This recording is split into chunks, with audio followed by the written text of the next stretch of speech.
Crystal Palace fans launched a flare-fueled rebellion outside Selhurst Park to denounce their exile from the Europa League, and their favorite chant was "Fuck UEFA." Hundreds of irate supporters marched through the South London streets on Tuesday waving banners, chanting, and turning the air smoky and red with pyrotechnics. Palace qualified for the Europa League after winning the FA Cup in May but have been demoted due to UEFA's multi-club ownership rules.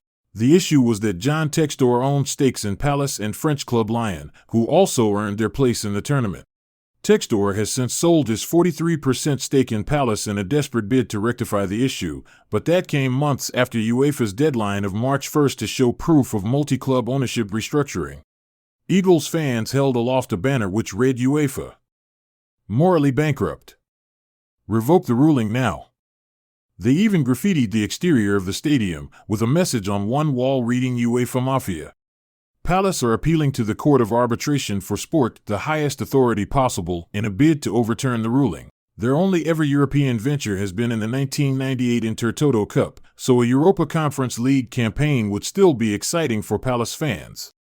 But the chance to play in the Europa League, and through that have a decent shot of qualifying for the Champions League, is an opportunity they feel they fully merit.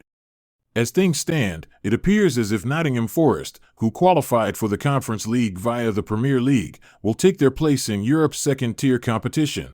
Competition rules mean that, in instances where one person has control over multiple clubs which qualify for the same European tournament, the one which finished higher in its domestic league takes the slot. Palace's issue was that Textor, the U.S. businessman whose Eagle Football Holdings has the majority stake in the club, also had the majority share of Lyon. And because Lyon finished 6th compared to Palace's 12th, they took the slot. Palace had argued that Textor, who subsequently sold his 43% stake for £190 million to Woody Johnson, had no say in the running of the club. However, the failure to take action to separate Textor from the club before UEFA's March 1st deadline landed them in an administrative nightmare. A very reasonable argument is that, before that date, Palace would have had little inkling that they would make European competition. At the end of February, Palace were 12th in the Premier League and were awaiting a last 16 FA Cup clash with Millwall in the FA Cup on March 1st. Oliver Glasner's men had to get through Millwall, Fulham, Aston Villa, and Manchester City to win their first major trophy and qualify for Europe.